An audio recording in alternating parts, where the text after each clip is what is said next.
Hi സുഹൃത്തുക്കളെ, രാഹുൽ മാങ്കൂട്ടവുമായിട്ട് ബന്ധപ്പെട്ട വിഷയമാണ് സംസാരിക്കുന്നത്. രാഹുൽ മാങ്കൂട്ടം തിരിച്ചു വരണം, പാലക്കാടിൻ്റെ മണ്ണിലേക്ക് തിരിച്ചു വരണം, ഈ ഒരു കോൺഗ്രസ് പ്രസ്ഥാനത്തിലേക്ക് തന്നെ തുടരണം എന്ന് ആഗ്രഹിക്കുന്ന ആളുകളൊക്കെ ഒന്ന് വീഡിയോ ലൈക്ക് ചെയ്തേക്കണേ. എത്ര ആളുകൾ രാഹുലിൻ്റെ തിരിച്ചു വരവ് ആഗ്രഹിക്കുന്നു എന്നറിയാനാണ്. അതുപോലെ നിങ്ങളുടെ അഭിപ്രായങ്ങളൊക്കെ ഉറപ്പായിട്ട് കമൻറ്റ് ചെയ്ത് ചാനലും കൂടെ എല്ലാവരും ഒന്ന് സബ്സ്ക്രൈബ് ചെയ്ത് വെച്ചോ.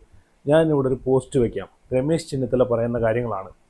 രമേശ് ചെന്നിത്തല ഇതിനകത്ത് പറഞ്ഞേക്കുന്നത് എന്താണെന്ന് വെച്ച് കഴിഞ്ഞാൽ, രാഹുൽ മാങ്കൂട്ടത്തിനെതിരെ മുന്നേയും ഇതുപോലെ ഒരുപാട് പരാതികൾ കിട്ടിയിട്ടുണ്ട് എന്നാണ് രമേശ് ചെന്നിത്തല പറയുന്നത്. അപ്പം മുന്നേ ഇതുപോലെ ഒരുപാട് പരാതികൾ കിട്ടിയിട്ടുണ്ടെന്ന് സ്വന്തം പ്രസ്ഥാനത്തിൽ നിന്നുള്ള ഒരാൾ തന്നെ പബ്ലിക്കിൽ വന്ന് ഇതുപോലെ അടിച്ചാക്ഷേപിച്ച രീതിയിൽ ഇങ്ങനെ പറയുമ്പോഴത്തേക്ക് എന്തുകൊണ്ട് നിങ്ങളെ പ്രസ്ഥാനത്തിൽ നിന്ന ഈ ഒരു രാഷ്ട്രീയ നേതാവിനെ, ഒരു MLA എന്തുകൊണ്ട് നിങ്ങൾ തിരുത്താൻ തയ്യാറായില്ല? അന്ന് നിങ്ങൾ പറഞ്ഞല്ലോ, ഒരുപാട് പരാതികൾ, കെട്ടുകണക്കിന് പരാതികളാണ് രാഹുൽ മാങ്കൂട്ടത്തിനെതിരെ നിങ്ങൾക്കെതിരെ നിങ്ങളെ കയ്യിൽ പരാതി ലഭിച്ചെന്ന് പറയുന്നുണ്ടല്ലോ. അപ്പോൾ എന്തുകൊണ്ട് നിങ്ങൾ ആ മനുഷ്യനെ തിരുത്താൻ സഹായിച്ചില്ല, അല്ലെങ്കിൽ തിരുത്താൻ നിന്നില്ല? ഒരു അനിയൻ എന്ന നിലയ്ക്ക്, അല്ലെങ്കിൽ നിങ്ങൾ പറഞ്ഞല്ലോ ഇപ്പം ഈ സംഗമത്തിൻ്റെ പേരിൽ ഇപ്പം കുറ്റ്യാടിയിൽ നടന്ന വിഷയം നമ്മൾ കണ്ടതാണ്. സ്റ്റേജിൽ കയറിയിട്ട് അങ്ങോട്ടും ഇങ്ങോട്ടും VD സതീശൻ ഉൾപ്പെടെയുള്ള നേതാക്കന്മാർ അങ്ങോട്ടും ഇങ്ങോട്ടും ഉന്തും തള്ളും ബേളവും നടത്തിയിട്ട്, പിടിച്ച് തള്ളും നടത്തിയിട്ട്, മൈക്കിന് വേണ്ടിയിട്ട് അടിപിടി വരെ നടത്തിയിട്ട്, അടുത്ത ദിവസം VD സതീശൻ പത്രസമ്മേളനത്തിൽ എന്താണ് പറയുന്നത്? അതൊരു കുടുംബക്കാരാകുമ്പം, ഒരു ഫാമിലി ആകുമ്പം ഇതൊക്കെ സംഭവിക്കും, അതൊക്കെ സ്വാഭാവികമാണെന്നാണ് പത്രസമ്മേളനത്തിൽ വന്നിരുന്ന് എഴുന്നള്ളിച്ച് പറഞ്ഞു. അപ്പം അങ്ങനെ സ്വന്തം കുടുംബക്കാർ ആണ് എന്ന് പറയുന്ന, സ്വന്തം പാർട്ടിയിലുള്ള പ്രസ്ഥാനത്തിലുള്ള ആളുകൾ സ്വന്തം കുടുംബക്കാരാണെന്ന് അവകാശപ്പെടുന്ന നിങ്ങൾ എന്തുകൊണ്ട് ഒരു അനുജൻ്റെ സ്ഥാനത്ത് നിന്ന് ആ വ്യക്തിയെ ഒന്ന് തിരുത്തി നേരെ കൊണ്ടുവരാൻ ശ്രമിച്ചില്ല? ഒരു പക്ഷേ നിങ്ങൾ അന്ന് ആ വ്യക്തിയെ തിരുത്തിയായിരുന്നെങ്കിൽ ഇന്ന് ഈ ഒരു അവസ്ഥ രാഹുൽ മാങ്കൂട്ടത്തിന് വരത്തില്ലായിരുന്നു. അപ്പം നിങ്ങൾ പറയുന്നു ഒരുപാട് പരാതികൾ വന്നതിൻ്റെ അടിസ്ഥാനത്തിലാണ് പാർട്ടിയിൽ നിന്ന് പുറത്താക്കിയത്. ശരി, എത്ര പരാതി രാഹുൽ മാങ്കൂട്ടത്തിനെതിരെയുണ്ട്? ഈ 3 കള്ളപ്പരാതികൾ മാത്രമേ നമ്മൾ കണ്ടിട്ടുള്ളൂ. അങ്ങനെ പരാതികൾ നിങ്ങളുടെ കയ്യിലുണ്ടെങ്കിൽ തെളിവ് സഹിതം നിങ്ങൾ പുറത്തു വിടണം. എന്നിട്ട് നിങ്ങൾ ഈ പറഞ്ഞിട്ടുള്ള പബ്ലിക്കിൽ വന്നിട്ട് ഒരു വ്യക്തിയെ പറ്റി ഇങ്ങനെ സംസാരിക്കുക, അതാണ് വേണ്ടുന്നത്. അല്ലാതെ പരാതിയോ തെളിവോ ഒന്നും കാണാതെ ഇതിൻ്റെ ഒരു അടിസ്ഥാനരഹിതമായിട്ടുള്ള പരാതിയുടെ അടിസ്ഥാനത്തിലും അയാളെ വ്യക്തിഹത്യ ചെയ്യുന്നത് ഒരിക്കലും ശരിയല്ല. പബ്ലിക്കിൽ വന്നിട്ട് നിങ്ങളിപ്പം ആ രാഹുൽ മാങ്കൂട്ടം എന്ന് പറയുന്ന വ്യക്തിയെ നിങ്ങളെ ഈ പ്രസ്ഥാനത്തിലേക്ക് എടുക്കല്, പാലക്കാട് സീറ്റ് കൊടുക്കല്, മത്സരിപ്പിക്കല് എന്നൊരു അജണ്ട മാത്രമാണ് നിങ്ങൾക്കുള്ളതെന്ന് ഇതിലൂടെ തന്നെ വ്യക്തമാക്കാം. പരാതികൾ നിങ്ങളുടെ കയ്യിൽ കെട്ടുകണക്കിനുണ്ടെങ്കിൽ അതങ്ങോട്ട് വെളിയിലോട്ട് ഇറങ്ങട്ടെ, വെളിയിലോട്ട് എടുത്ത് തെളിവ് സഹിതം കൊണ്ടിട്ട് നമ്മളൊന്ന് കാണട്ടെ. ആകെ വന്നത് 3 പരാതിയാണ്, 3 കള്ളപ്പരാതിയാണ്. ആ കള്ളപ്പരാതിയുടെ ഉറവിടങ്ങളെല്ലാം എവിടെ നിന്നാണെന്നെല്ലാം ഹരിയാനം കഴിക്കുന്ന ജനങ്ങൾക്ക് അറിയാവുന്നതാണ്. ആ 3 പരാതിയും സുപ്രീം കോടതി വരെ പറഞ്ഞിട്ടുള്ളതാണ്. ആ പരാതി നിലനിൽക്കത്തില്ല. ഉഭയകക്ഷി സമ്മതപ്രകാരം നടന്നിട്ടുള്ള കാര്യങ്ങൾ എങ്ങനെയാണ് പരാതിയാവുന്നത്? എങ്ങനെയാണ് അതിൽ ഈ രാഹുൽ മാങ്കൂട്ടം മാത്രം കുറ്റക്കാരനാവുന്നത്? അപ്പം ഈ ഒരു പ്രസ്ഥാനത്തിലേക്ക് രാഹുൽ മാങ്കൂട്ടം എന്നൊരു വ്യക്തി കയറി വരരുത് എന്നുള്ളൊരു അജണ്ട മാത്രമാണ് നിങ്ങളെയൊക്കെ മനസ്സിനകത്തുള്ളത്. അപ്പോൾ ആ വ്യക്തി എങ്ങനെയെങ്കിലും എടുത്തു കളഞ്ഞിട്ട് നിങ്ങളിരിക്കുന്ന കസേരയും കെട്ടിപ്പിടിച്ചുകൊണ്ട് നിങ്ങൾക്ക് ഇരിക്കണം. അതാണ് നിങ്ങളെ ഉദ്ദേശം. ഇനി ഞാനിവിടെ ഒരു പോസ്റ്റ് വയ്ക്കാം. VD സതീശൻ്റെ പോസ്റ്റാണ്. രാഹുൽ മാങ്കൂട്ടത്തിനെതിരെ നിലപാടെടുത്തത് നല്ല ബോധ്യത്തോടു കൂടി മാത്രമാണ്. ഇനി കേരളം മൊത്തം അറബിക്കടൽ പോലെ ഇരമ്പി വന്നാൽ പോലും നിലപാടിൽ ഒരു മാറ്റവും ഇല്ലെന്നാണ് VD സതീശൻ പറഞ്ഞേക്കുന്നത്. എന്ത് നിലപാടാണ് നിങ്ങൾക്കുള്ളത്? എന്ത് നിലപാടാണ്? ഇവിടെ സുപ്രീം കോടതി വരെ പറഞ്ഞിട്ടുള്ള ഈ കേസിൽ എന്തുകൊണ്ട് നിങ്ങൾ ആദ്യം, ശരി, നിങ്ങളൊരു നിലപാടെടുത്തു, അതും നിങ്ങൾ ഒന്നും ആലോചിക്കാതെ മോളെപ്പോലെ കാണുന്നെന്ന് പറയുന്ന ഒരു വ്യക്തി വന്നിട്ട് ആ വ്യക്തിയുടെ ഇതൊക്കെ അജണ്ടയൊക്കെ എന്താണെന്ന് എല്ലാ ആൾക്കാർക്കും അറിയാവുന്നതാണ്. മോളെപ്പോലെ കാണുന്ന ഒരു വ്യക്തിയാണെന്ന് പറഞ്ഞിട്ട് നിങ്ങൾ ആ വ്യക്തി പറയുന്ന എന്താണെന്നൊന്നും അന്വേഷിക്കാതെ പോലും ഈ പ്രസ്ഥാനത്തിൽ നിൽക്കുന്ന ഒരു പ്രസ്ഥാനത്തിന് വേണ്ടിയിട്ട് രാവും പകലും അത്രയും കഷ്ടപ്പെട്ട് ഹാർഡ് വർക്ക് ചെയ്തുകൊണ്ടിരുന്ന ഒരു വ്യക്തി, ഒരു MLA പദവിയിൽ നിൽക്കുന്ന ഒരു MLA, പാലക്കാടിലെ MLA, ആരോ പറയുന്ന കേട്ടിട്ട് നിങ്ങൾ 24 മണിക്കൂറിനകം നിങ്ങളൊരു നിലപാടെടുക്കാൻ കാണിച്ചൊരു മനസ്സ്, ആ വ്യക്തി നിരപരാധിയാണെന്ന് കോടതി വരെ പറഞ്ഞിട്ട് പോലും എന്താണ് പിന്നെ നിങ്ങൾ തിരിച്ചെടുക്കാനുള്ളൊരു നിലപാടും കൂടെ നിങ്ങൾ കാണിക്കട്ടെ. അപ്പോൾ അതിൽ നിന്ന് തന്നെ മനസ്സിലാക്കാം, നിങ്ങളെല്ലാം കൂടെ ചേർന്നിട്ടാണ് രാഹുൽ മാങ്കൂട്ടത്തിനെ ഈ ഒരു കള്ളക്കേസിലൂടെ പെടുത്തി പുള്ളിയുടെ രാഷ്ട്രീയം തന്നെ തകർക്കാൻ ശ്രമിച്ചത്. പക്ഷേ രാഷ്ട്രീയം, നിങ്ങൾ എന്തൊക്കെ കാണിച്ചാലും എന്തൊക്കെ കാട്ടിക്കൂട്ടിയാലും പുള്ളിയിൽ നിന്നുള്ളൊരു രാഷ്ട്രീയം ഉണ്ടല്ലോ, അത് ഇനി എന്തൊക്കെ സംഭവിച്ചാലും അത് പറിച്ചെടുത്ത് വെളിയിൽ കളയാൻ സാധിക്കത്തില്ല. അത് രാഹുൽ മാങ്കൂട്ടം തന്നെ പറഞ്ഞിട്ടുള്ള കാര്യമാണ്. നിങ്ങൾക്ക് കോൺഗ്രസ് പ്രസ്ഥാനത്തിൽ നിന്ന് പുള്ളിയെ എടുത്തു കളയാം, പക്ഷെ പുള്ളിയുടെ ഹൃദയത്തിൽ നിന്ന് കോൺഗ്രസ് പ്രസ്ഥാനത്തെ എടുത്തു കളയാൻ സാധിക്കത്തില്ല. ഞാൻ ഇനിയും പറയുന്നത് വെച്ച് കഴിഞ്ഞാൽ, ഈ പുഴുത്ത പ്രസ്ഥാനം എന്ന് വെച്ചാൽ ഇതുപോലെ കെട്ടിക്കിടക്കുന്ന കുറേ കിളവന്മാരുണ്ടല്ലോ, കിളവന്മാരുടെ പ്രസ്ഥാനത്തിൽ പിടിച്ച് തൂങ്ങി ഉളുപ്പും മാനവും ഇല്ലാതെ നിൽക്കുന്നതിനേക്കാളും നല്ലത് സ്വന്തമായിട്ട് ഒരു പ്രസ്ഥാനം തുടങ്ങിയിട്ട് സ്വന്തമായിട്ട് അവിടെ മത്സരിച്ച് നിന്ന് കഴിഞ്ഞാൽ ഭൂരിപക്ഷത്തോടു കൂടി രാഹുൽ മാങ്കൂട്ടത്തിന് ജയിച്ചു വരാൻ ഉറപ്പായിട്ടും കഴിയും. അതിനകത്ത് യാതൊരു മാറ്റവുമില്ല. ഇവിടെ രാഹുൽ മാങ്കൂട്ടം ഇനിയെങ്കിലും ഇവന്മാരെയൊക്കെ ഉണ്ടല്ലോ പൊട്ടിത്തരങ്ങളും ഇതെല്ലാം മനസ്സിലാക്കിയിട്ട്, ഇവന്മാരാണ് കുടുക്കിയത്, ഇവന്മാരാണ് ഈ ഒരു കുഴിയിലേക്ക് കൊണ്ടിട്ടതെന്നെല്ലാം പുള്ളിക്ക് നല്ലപോലെ അറിയാം. പക്ഷേ പുള്ളി അത് ചെയ്യാത്ത കാര്യം എന്ന് വെച്ച് കഴിഞ്ഞാൽ, തൻ്റെ പ്രസ്ഥാനത്തെയും തൻ്റെ പ്രസ്ഥാനത്തിലുള്ള പ്രവർത്തകരെയും അത്രയും ആത്മാർത്ഥമായിട്ട് സ്നേഹിച്ചു പോയതിൻ്റെ പേരിൽ മാത്രമാണ് പുള്ളി ഇവന്മാർക്കെതിരെ ഒന്നും തിരിഞ്ഞ് സംസാരിക്കാത്തത്. അത് എല്ലാവർക്കും അറിയാവുന്ന കാര്യമാണ്. പക്ഷേ ഇനിയെങ്കിലും പുറത്തോട്ട് വരണം, പുറത്തോട്ട് ഇറങ്ങിയിട്ട് സ്വതന്ത്രനായിട്ട് നിന്നിട്ട് ഈ ഇലക്ഷന് സ്വതന്ത്രമായിട്ട് നിന്നിട്ട് ജയിക്കണം. ഇവന്മാരെയൊക്കെ മുമ്പിൽ കാണിച്ചു കൊടുക്കണം. അതാണ് വേണ്ടുന്നത്.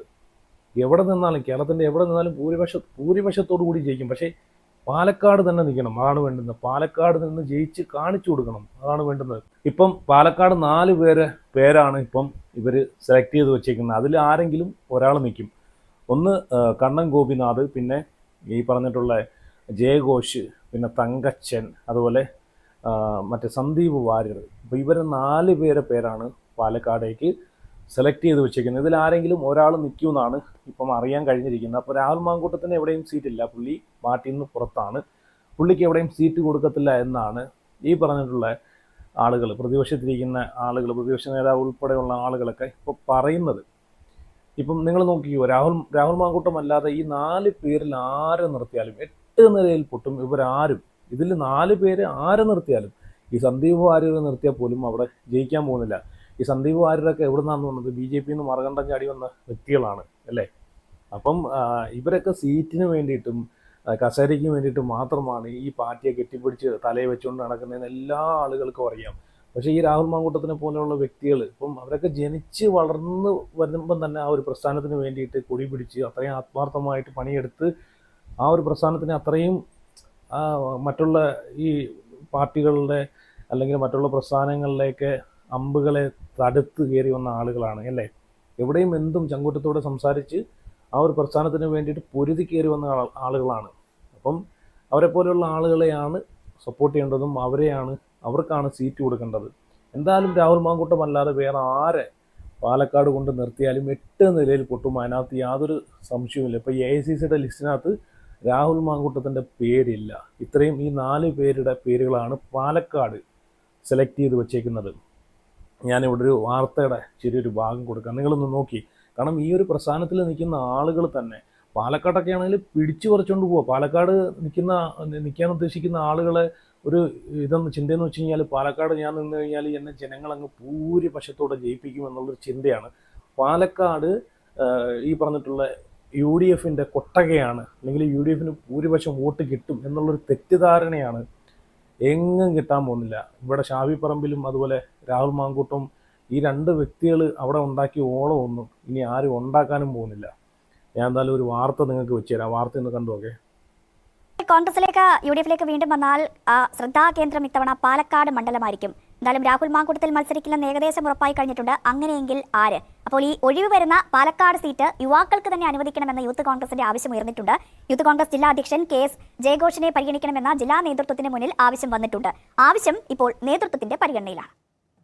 3 ടേമിൽ ഷാഫി പറമ്പിലും പിന്നീട് രാഹുലിന്റെയും കയ്യിലെത്തിയ പാലക്കാട് സീറ്റിനെ ചൊല്ലി പാർട്ടിയിൽ കാര്യമായി ചർച്ച തുടരുകയാണ്. രാഹുൽ ഇത്തവണ മത്സരിക്കില്ലെന്ന് ഉറപ്പിച്ച മണ്ഡലത്തിൽ DCC പ്രസിഡന്റ് A തങ്കപ്പനും രമ്യ ഹരിദാസും അടക്കമുള്ളവർ താല്പര്യം അറിയിച്ചിട്ടുണ്ട്. യുവാക്കൾ മത്സരിച്ചു വരുന്ന മണ്ഡലത്തിൽ ഇത്തവണ യുവാവിനെ തന്നെ പരിഗണിക്കണമെന്ന ആവശ്യമാണ് ശക്തമാകുന്നത്. അതല്ലെങ്കിൽ ജില്ലയിൽ വിജയസാധ്യതയുള്ള മറ്റൊരു മണ്ഡലം. ഷാഫി പറമ്പിൽ അടക്കമുള്ളവർക്കും ഇതേ നിലപാടാണ്. യുവാക്കൾക്ക് അനുകൂലമാണ് പാലക്കാട്ടെ രാഷ്ട്രീയ സാഹചര്യമെന്നാണ് ഇവരുടെ വിലയിരുത്തൽ. BJPയുമായി നേരിട്ടേറ്റുമുട്ടുന്ന മണ്ഡലത്തിൽ സംസ്ഥാന നേതൃത്വത്തിന്റെ വിലയിരുത്തലുകൾക്ക് ശേഷമാകും ധാരണയാവുക.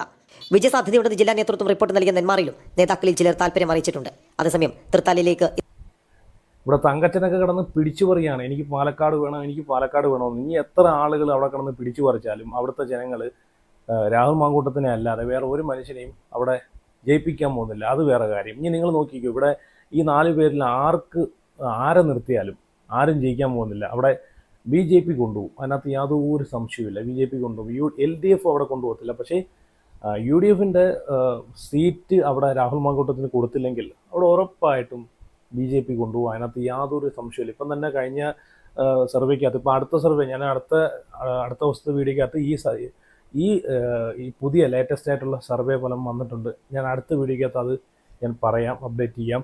അപ്പോൾ അതിനകത്ത് പാലക്കാട് നോക്കിയപ്പോഴത്തേക്ക് കഴിഞ്ഞ വട്ടം പാലക്കാട് ആദ്യത്തെ സർവേ ഫലത്തിനകത്ത് പറഞ്ഞേക്കുന്നതെന്ന് വെച്ചാൽ 6 സീറ്റ് കിട്ടുമെന്നാണ് പറഞ്ഞേക്കുന്നത്. അത് കഴിഞ്ഞിട്ട് പിന്നെ അത് 2 ആയി, പിന്നെ 1 ആയി. ഇപ്പം പുതിയ സർവേക്കകത്ത് അത് 0 ആയി. എന്ന് വെച്ച് കഴിഞ്ഞാൽ പാലക്കാട് UDFിൻ്റെ കൊട്ടകയായിട്ടുള്ള പാലക്കാടിൽ UDFിന് ഒരു സീറ്റ് പോലും ഈ വർഷം ഇല്ല. അത് രാഹുൽ മാങ്കൂട്ടത്തിൻ്റെ ഈ ഒരു അഭാവമാണ് ഏറ്റവും വലിയ തിരിച്ചടിയാണ്. രാഹുൽ മാങ്കൂട്ടത്തിന് അവിടെ സീറ്റ് കൊടുക്കാത്തതുകൊണ്ട് ജനങ്ങൾ കൊടുക്കുന്ന ഏറ്റവും വലിയ തിരിച്ചടിയാണ് ആ ഒരു സർവേയിലൂടെ കാണുന്നത്. ഞാൻ അടുത്ത ദിവസം ഞാൻ അപ്ഡേറ്റ് ചെയ്യാം. അപ്പം എന്തായാലും ഇത് രാഹുൽ മാങ്കൂട്ടത്തിനെതിരെ ആളുകൾ ഇത്രയും കള്ളക്കഥകളും ഇത്രയും ഇതൊക്കെ ഒരു വാസ്തവവിരുദ്ധമായിട്ടുള്ള ഈ പരാതികളൊക്കെ അടിച്ചിറക്കി വിടുമ്പോഴത്തേക്ക് നിങ്ങൾ ഒരു കാര്യം ഓർക്കുക, സ്വന്തം പാർട്ടിയിൽ തന്നെ ഉള്ള ആളുകൾ പുള്ളി ഇത്രയും ക്രൂശിക്കാനും പുള്ളിയെ ഇത്രയും മോശക്കാരനാക്കി ചിത്രീകരിക്കുന്ന സമയത്ത് നിങ്ങളൊരു കാര്യം ഓർക്കുക, ഇത് നിങ്ങൾക്ക് തന്നെ തിരിച്ചടിയാവത്തേ ഉള്ളൂ. നിങ്ങളെ ഈ പ്രസ്ഥാനത്തിൽ തന്നെ തിരിച്ചടിയാവത്തേ ഉള്ളൂ. ഒരു ഒത്തൊരുമയെന്ന് പറഞ്ഞൊരു സാധനം ഈ ഒരു പ്രസ്ഥാനത്തിലില്ല. ഒത്തൊരുമയെന്ന് പറഞ്ഞൊരു സാധനം ഇപ്പോൾ ഇപ്പം തന്നില്ലേ അഖിൽമാരാരെന്ന് പറഞ്ഞാൽ പിന്നെ നിലപാടില്ലാത്ത ഒരു വെറും വേസ്റ്റാണ് അഖിൽമാരാർ. ഇപ്പം കണ്ടില്ലേ, കോൺഗ്രസിനെ കെട്ടിപ്പിടിച്ച് തലയിൽ വെച്ചുകൊണ്ട് നടന്ന അഖിൽമാരാറാണ് ഈ ഇലക്ഷനിൽ ഒരു സീറ്റ് കിട്ടത്തില്ല എന്ന് പലരുടെയും കാല് പിടിച്ച് നടന്നതാണ്. VD സതീശൻ്റെ കാല് നക്കി നടന്ന്, ചെന്നിത്തലയുടെ കാല് നക്കി കിടന്ന്, ഇവരെയൊക്കെ സ്വന്തം യൂട്യൂബ് ചാനലിലൂടെ വാനോളം പുകഴ്ത്തി സംസാരിച്ച് പോസ്റ്റിട്ട് ഫേസ്ബുക്കിനകത്തോടെ പോസ്റ്റിട്ട് സംസാരിച്ച് കിടന്ന വ്യക്തിയാണ് ഈ അഖിൽമാരാർ. എവിടെയെങ്കിലും ഒരു കച്ചിത്തുരുമ്പെങ്കിലും കിട്ടുമെന്ന് അറിയാൻ വേണ്ടിയിട്ട് അവസാനം ഒന്നും കിട്ടത്തില്ല എന്നറിഞ്ഞപ്പോഴത്തേക്ക് നേരെ ചാണകക്കുഴിയിലോട്ട് പോയി. അതാണ് ഈ പ്രസ്ഥാനത്തിലുള്ള ആളുകളെ. ഇവരൊക്കെ എന്ന് വെച്ചാൽ സീറ്റിന് വേണ്ടിയിട്ട് മാത്രമാണ് ഈ പ്രസ്ഥാനത്തെ കെട്ടിപ്പിടിച്ച് വെച്ചുകൊണ്ടിരിക്കുന്നത്. പക്ഷേ ഈ രാഹുൽ മാങ്കൂട്ടം എന്ന് പറയുന്ന വ്യക്തി അങ്ങനല്ല. സീറ്റിന് വേണ്ടിയിട്ടോ അല്ല, പ്രസ്ഥാനത്തിന് വേണ്ടിയിട്ടോ അല്ല. ഇപ്പോൾ സീറ്റിന് വേണ്ടിയിട്ട് ആയിരുന്നെങ്കിൽ ഇപ്പോഴും ഇപ്പം പാർട്ടിയിൽ നിന്ന് പുറത്താക്കിയിട്ട് തന്നെ, പാർട്ടിയിൽ പുറത്തിരുന്നിട്ട് തന്നെ ഈ പാർട്ടിക്ക് വേണ്ടിയിട്ട് അഹോരാത്രം പ്രവർത്തിക്കുന്ന ഒരു വ്യക്തിയായിട്ടാണ് നമ്മളിപ്പോൾ കാണുന്നത്, അല്ലേ? അങ്ങനെ ഉണ്ടെങ്കിൽ പുള്ളിക്ക് പ്രവർത്തിക്കേണ്ട കാര്യമില്ലായിരുന്നല്ലോ. പുള്ളിയെ പാർട്ടി പുറത്താക്കി ഇത്രയും പുള്ളിയെ മോശക്കാരനായിട്ട് ചിത്രീകരിച്ചിട്ട് പോലും പുള്ളി എന്തിന് പിന്നെ പുറത്തിരുന്നിട്ട് ഈ ഒരു പ്രസ്ഥാനത്ത് താങ്ങുന്നു? സ്വന്തമായിട്ടൊരു പ്രസ്ഥാനം തുടങ്ങിയിട്ട് കയറി വരണം, അതാണ് വേണ്ടുന്നത്. ഇനിയെങ്കിലും ഈ ഒരു പ്രസ്ഥാനത്തിൽ നിന്ന് പുറത്തു വന്നിട്ട് സ്വതന്ത്രനായിട്ട് നിന്ന് ഈ ഇലക്ഷന് പാലക്കാട് മത്സരിക്കണം, അതാണ് വേണ്ടുന്നത്. വെറുതെ ഈ ഒരു പ്രസ്ഥാനത്തെ കണ്ടുകൊണ്ട്, ഈ ഒരു പ്രസ്ഥാനത്തെ കെട്ടിപ്പിടിച്ചുകൊണ്ടിരുന്നിട്ട് തൻ്റെ രാഷ്ട്രീയ ജീവിതം നശിപ്പിക്കരുത്. രാഹുലിനെ പ്രതീക്ഷിച്ച് ഒരുപാട് സാധാരണക്കാരായിട്ടുള്ള ഒരുപാട് ജനങ്ങൾ ഇപ്പോഴും ഉണ്ട്, രാഹുലിനെ പിന്തുണയ്ക്കാനും സപ്പോർട്ട് ചെയ്യാനും. അവരും ആഗ്രഹിക്കുന്ന അത് തന്നെയാണ്, അല്ലേ? ഇപ്പം ഈ VD സതീശൻ പറഞ്ഞല്ലോ, എന്നുവെച്ചാൽ ഒരുപാട് കാര്യങ്ങൾ ബോധ്യപ്പെട്ടതിന് ശേഷം മാത്രമാണ് ഒരു നിലപാടെടുത്തതെന്ന്, രാഹുൽ മാങ്കൂട്ടത്തിനെതിരെ ഒരു നിലപാടെടുത്തതെന്ന്. അപ്പം എന്തുകൊണ്ട് ഈ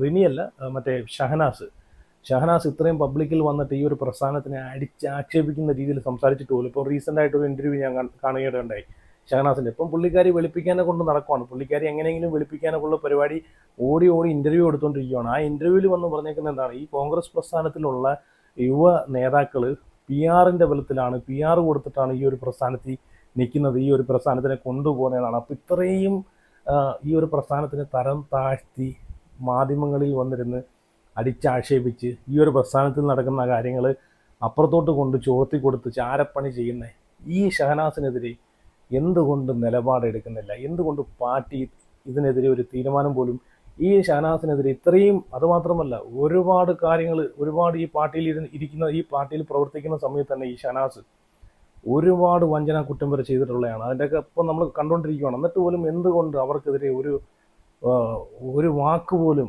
നിങ്ങളാരും എവിടെയും പറയുന്നതെന്നും ഞങ്ങൾ കണ്ടില്ല. അപ്പോൾ ഇത്രയേ ഉള്ളൂ നിങ്ങളെയൊക്കെ നിലപാട്. അപ്പോൾ ഇതിൽ നിന്ന് തന്നെ നമുക്ക് മനസ്സിലാക്കാം ഇവരെയൊക്കെ മനസ്സിലിരിക്കുമ്പോൾ ഇവരെയൊക്കെ അജണ്ടകളും എന്തിൻ്റെ പേരിലാണ്, എന്തിനു വേണ്ടിയിട്ടാണെന്ന്. അപ്പോൾ എന്തായാലും നിങ്ങളെ എല്ലാവരും അഭിപ്രായങ്ങളൊക്കെ ഉറപ്പായിട്ട് കമൻറ്റ് ചെയ്യുക. അതുപോലെ രാഹുലിൻ്റെ തിരിച്ചുവരവ് ആഗ്രഹിക്കുന്ന ആളുകളെല്ലാം വീഡിയോ ലൈക്ക് ചെയ്ത് നിങ്ങളുടെ അഭിപ്രായങ്ങളൊക്കെ കമൻറ്റ് ചെയ്ത് ചാനൽ കൂടെ ഒന്ന് സബ്സ്ക്രൈബ് ചെയ്ത് വെച്ചേരെ.